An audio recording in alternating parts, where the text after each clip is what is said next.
Well, I got everything I need. How about you? Think so. Alright, and break! Back in the original timeline, I played all 3 games and did a video.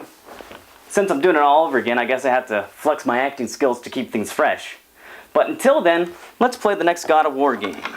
And that would be Chains of Olympus. Did you see that one coming?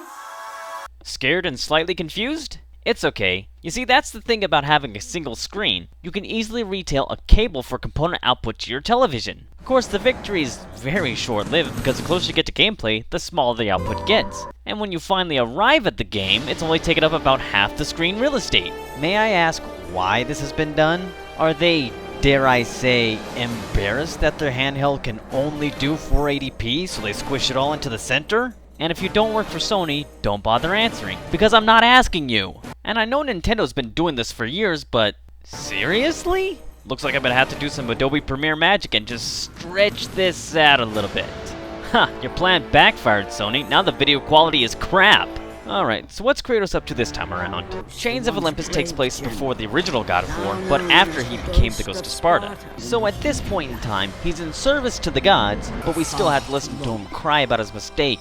In all honesty, the introduction didn't have much to do with the overall plot. It's just a sweet tutorial with a big boss to kill and Lesbos. After the intensely satisfying battle, the main story kicks in. Helios, formerly known as the Sun, falls out of the sky and nobody knows why. And with Helios out of the way, nothing is stopping Morpheus from covering the land in darkness. And we're not talking about the cool Morpheus. So Kratos sets out to investigate, because really, who else would fix the problem? Also in the story mix, Kratos is encouraged to look for his, long-gone daughter, Colonoscopy or Calliope, whatever her name is. After talking about God of War 1 and 2, it's hard to find new stuff to discuss. Top to bottom, Ready at Dawn created a fun hack-and-slash game that would even be worthy of the Santa Monica Studios stamp of approval. Only a few gripes. There aren't very many large-scale boss battles like in the previous God of War games, and I don't understand the PSP perspective. It looks like the entire game was filmed through a fisheye lens because Kratos has a fat ass. As always, the combo system is very tight and easy to learn.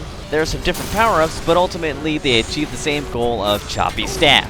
Just to clarify, I'm not attracted to all this blood. In fact, I kind of find it revolting. It's just the power that he wields. It's fun to play as Kratos when he's in a blind rage that lasts the entire game. Whenever I go into blind rage, I just start punching walls and dislocate my fingers.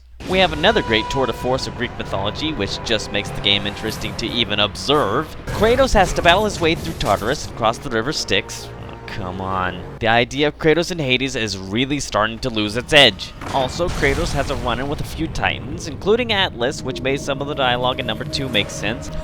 I was so confused the first time I played that game. And he gets to meet up with Persephone. Unfortunately, not the cool Persephone. The game isn't very long though, only about 5 hours. I bought it one night and beat it while I was sitting up in bed. But it's still a really well-made hack-and-slash puzzle game, and a prequel that actually makes sense, unlike some other games that I could mention. And this one tied itself up so nicely, I really like the idea of prequels. There's a 10-year gap between him becoming the Ghost of Sparta and squaring off with Ares. Even if they made one of these games every 6 months, I'd still play them. And why would I continue to play hack-and-slash puzzle God of War prequels?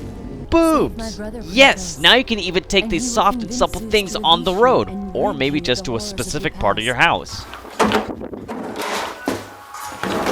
Hey, I was doing something. Alright, the big one. God of War 3. Although I didn't think very much going into it, but I know it's been shown that Kratos cannot die, and he controls time. Why is he having such a problem with Zeus? And what I didn't quite understand about the ending of God of War 2 was, if Kratos is going back in time to kill Zeus, why did he jump back to a time when he's holding a blade? This franchise has got some serious making up to do. Are you ready for this? Kratos didn't get to kill Zeus in number 2. I suppose if he had, we probably wouldn't have a number 3, but it just proves how useless number 2 was. He did defeat the Sisters of Fate, but he never again uses time travel. And he can very well die, and he doesn't even have to die to land in Hades in the 2nd level. Okay, I'm getting a little ahead of myself. God of War 3 begins about 1 minute before the end of God of War 2. Kratos is on the back of Gaia, who is climbing up Mount Olympus. Okay, he did recruit the Titans, so something happened in God of War 2. The main goal remains to kill Zeus, but the way that things actually play out, he's got to go through the rest of the gods first. I think of it as the Kill Bill approach to conflict resolution.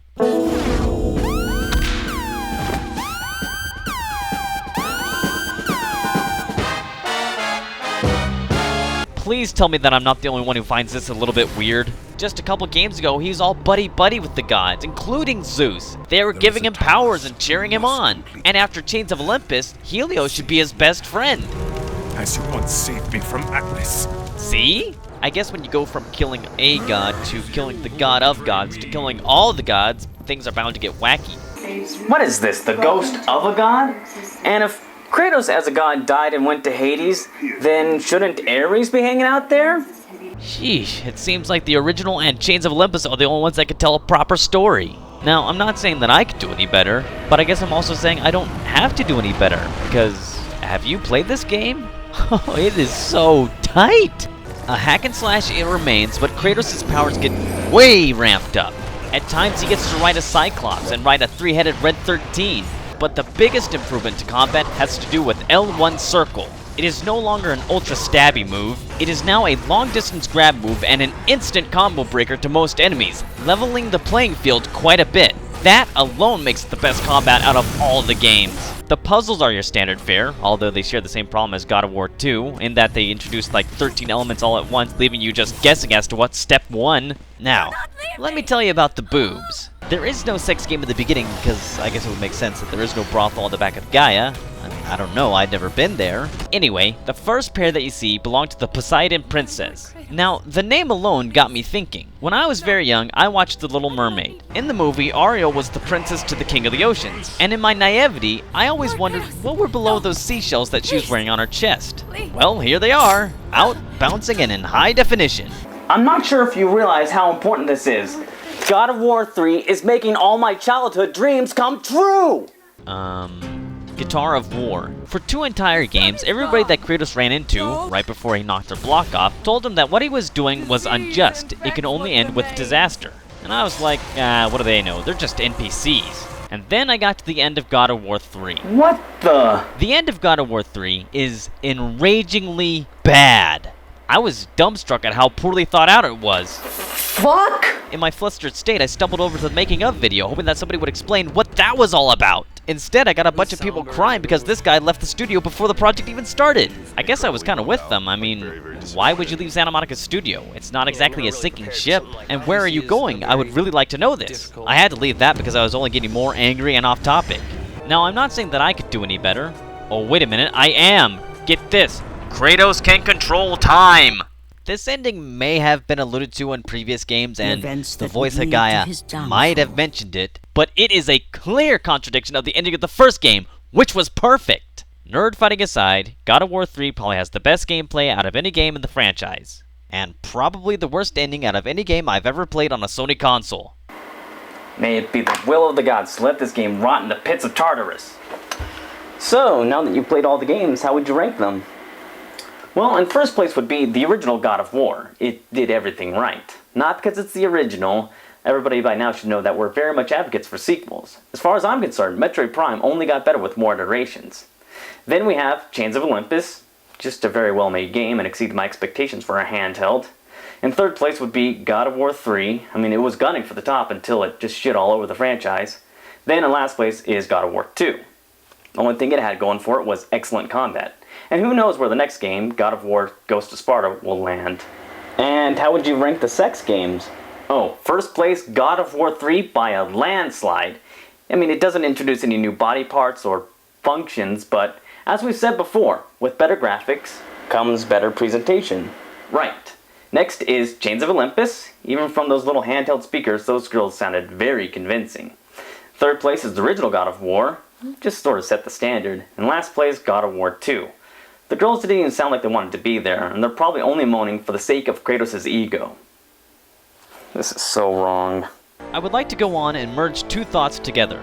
I believe the way to have the most fun with a God of War game is to set it on easy, going through the entire game wielding your awesome powers, and then go back and try it on higher difficulty. I did this with the first game, going back and playing it on God mode, which I soon renamed to God Jean-Claude Van Damme. This is taking a long time. It takes about 15 minutes to bring down one of these cave trolls, and I've never been able to take down 2. I've only tried this on one of the other games, and that would be God of War 3. The combo breaker makes all the difference. My next thought is, I still can't believe that someone you want to defend a game that I didn't like, made by a company that really doesn't care about you, by saying that I only thought it was bad because I was bad at the game. I think you have this backwards. Perhaps I'm bad at the game because I think it's a bad game. Look, I have every star in both Super Mario Galaxy games, and I got the trophy for beating God of War 3 on Titan mode. In fact, I have all the trophies. I wanted to play them because they're kick-ass titles. So, what now? Bitches and hoes. This addendum is for anybody who pulled back the video and saw that I only had 241 stars in Super Mario Galaxy 2, which is in fact not all the stars. But I refused to get the last star upon principle. The level to get star 242 is the same impossible level as star 241, except they made it exponentially more impossible. I quit a Sonic game because of this, and I don't think Mario should be exempt. And for those of you who did get star 242, I know what you're thinking, and you can go ahead and say it. I'm a pussy.